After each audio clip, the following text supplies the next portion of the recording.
नमस्कार दोस्तों, मैं सुष्मिता मिश्रा। आप देखना शुरू कर चुके हैं 4 PM न्यूज नेटवर्क।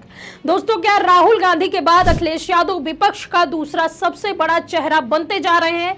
क्या ममता और स्टालिन के गायब होने के बाद अखिलेश यादव इंडिया गठबंधन का एक बड़ा चेहरा बन चुके हैं? और क्यों राहुल गांधी इन दिनों अखिलेश को आगे करते हुए दिखाई दे रहे हैं?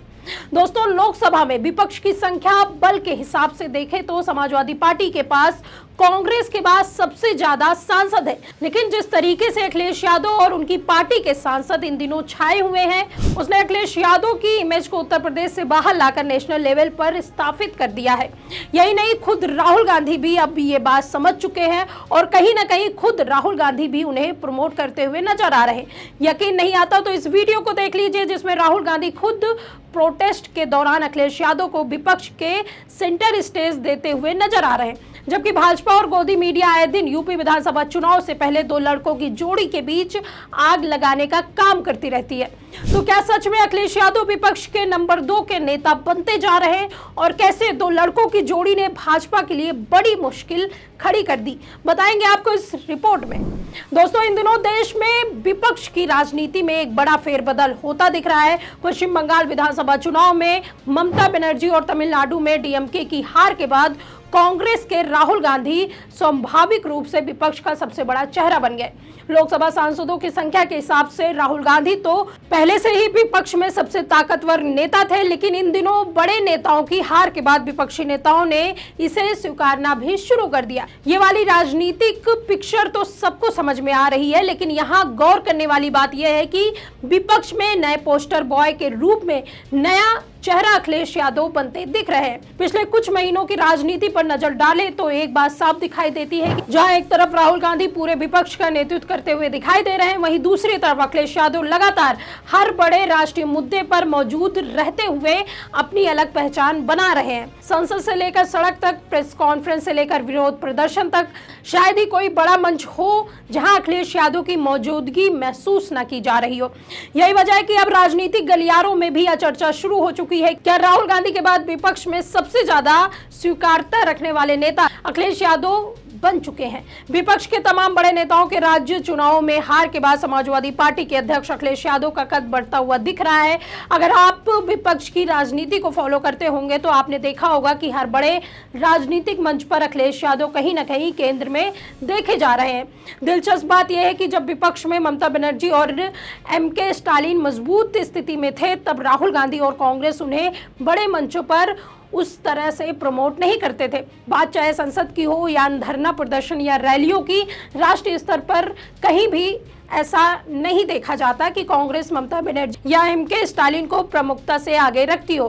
लेकिन समाजवादी पार्टी और खासकर अखिलेश यादव को लेकर राहुल गांधी के विचार अलग नजर आते हैं। इसकी सबसे ताजा तस्वीर छात्र आंदोलन के दौरान देखने को मिली। छात्र जब संसद मार्च कर रहे थे, तब वहां अखिलेश यादव ने पत्नी और सांसद डिंपल यादव और भाई धर्मेंद्र यादव को भेज दिया। वहीं प्रधानमंत्री आवास के बाहर जब राहुल गांधी धरना देने पहुंचे तो अखिलेश यादव उनके साथ पहुंचे।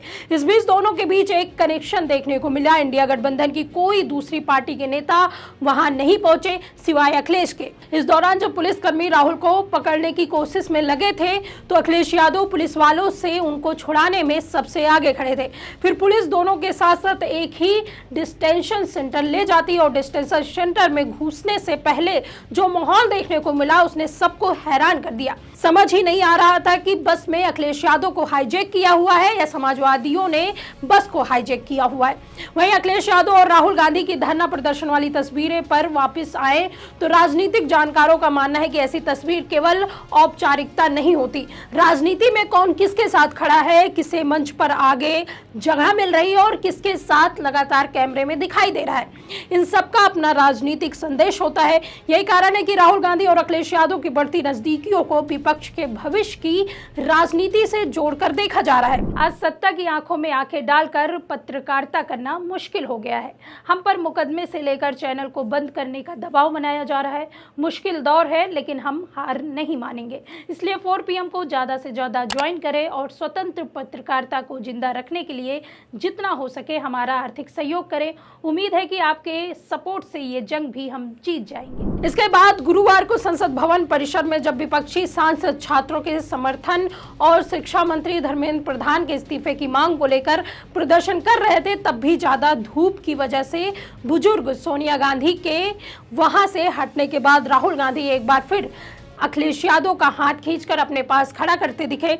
इतना ही नहीं, संसद की कार्रवाई के दौरान भी राहुल गांधी हमेशा अखिलेश के साथ जुगलबंदी दिखाते दिखते हैं। हाल ही में ममता बनर्जी की मांग के बाद इंडिया गठबंधन की बैठक बुलाई गई थी, जिसमें राहुल गांधी ने न केवल अखिलेश यादव को अपने नजदीक बैठाया बल्कि दोनों लगातार बातचीत भी करते दिखे। इन तमाम घटनाओं को अगर अलग अलग तस्वीरों के बजाय एक साथ जोड़कर देखा जाए तो एक अलग कहानी सामने आती है।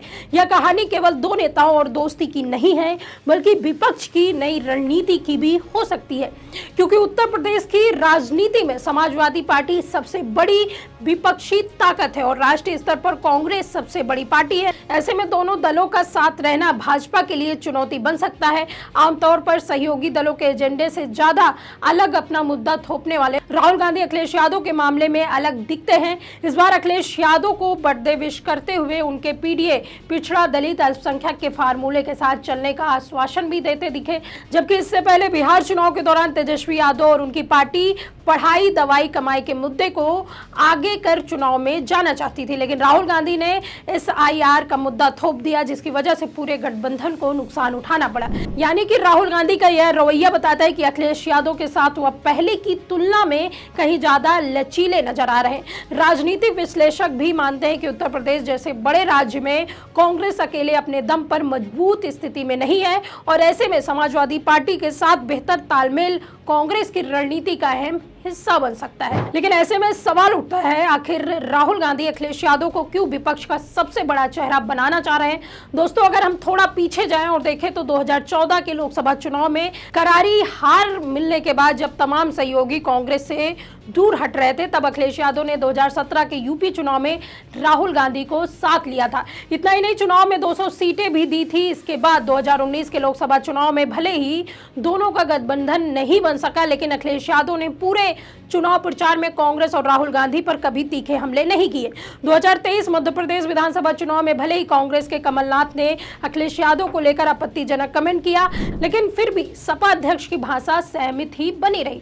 उत्तर प्रदेश के कई कांग्रेस नेता समाजवादी पार्टी को लेकर तीखे बयानबाजी करते दिखते हैं, लेकिन अखिलेश यादव हमेशा शांत रहते हैं। यही संयम शायद राहुल गांधी को भी पसंद आता है, क्योंकि गठबंधन की राजनीति में केवल सीटों का तालमेल ही मायने नहीं रखता, बल्कि नेताओं के बीच भरोसा भी उतना ही जरूरी होता है। पिछले कई वर्षों में दोनों नेताओं ने सार्वजनिक रूप से एक दूसरे के खिलाफ व्यक्तिगत हमलों से दूरी बनाई है और यही बात दोनों के रिश्ते को मजबूत करती हुई दिखाई देती है। 2024 के लोकसभा चुनाव में जहां ममता बनर्जी, अरविंद केजरीवाल जैसे इंडिया गठबंधन के सहयोगी राहुल गांधी को आंखें दिखा रहे थे, तब अखिलेश यादव ने गठबंधन धर्म निभाते हुए केवल सम्मानजनक सीटें दी, बल्कि साथ में मिलकर बीजेपी को 240 सीटों पर रोकने में अहम रोल निभाया। 2019 लोकसभा चुनाव में खुद राहुल गांधी अमेठी हारने के साथ यूपी में एक सीटों पर सिमट गए। 2024 में राहुल गांधी सपा से गठबंधन कर न केवल परिवार के गढ़ रायबरेली और अमेठी दोनों जीते, बल्कि कुल 6 सांसद भी जिताए। राजनीति रूप से देखें तो उत्तर प्रदेश में कांग्रेस की वापसी का रास्ता समाजवादी पार्टी के सहयोग से होकर ही गुजरता है, दिखाई देता है। यही वजह है कि राहुल गांधी भी इस रिश्ते को कमजोर करने के बजाय और मजबूत करते हुए दिखाई देते हैं। दोनों दलों की साझा ताकत भाजपा के लिए आने वाले चुनाव में बड़ी चुनौती बन सकती है। ममता बनर्जी के बाद जब पश्चिम बंगाल की सत्ता थी, तब वह राहुल गांधी पर तीखे कटाक्ष करती रही। यहाँ तक कि इंडिया गठबंधन में रहते हुए कांग्रेस को 2024 के लोकसभा चुनाव में एक भी सीट नहीं दी। ममता खुद इंडिया गठबंधन का नेता बनना चाह रही थी। इंडिया गठबंधन को बनाने वाले नीतीश कुमार के बेहद खास रहे। जेडीयू के कार्यकारी अध्यक्ष संजय कुमार झा भी कह चुके हैं कि ममता बनर्जी और अरविंद केजरीवाल ने विपक्षी एकता को बर्बाद किया है। वहीं अखिलेश यादव हमेशा से राहुल गांधी के प्रति नरमी दिखाते हुए आ रहे हैं। माना जाता है कि इन्हीं वजहों से अखिलेश यादव न केवल विपक्ष में बड़ा चेहरा बन रहे हैं, बल्कि राहुल गांधी भी उन्हें प्रमोट कर रहे हैं। राहुल गांधी भी जानते हैं कि अगर उन्हें उत्तर प्रदेश की राजनीति में कोई जमीन पानी है तो ऐसे में अखिलेश यादव ही उनके लिए सबसे बड़ी उम्मीद की किरण है।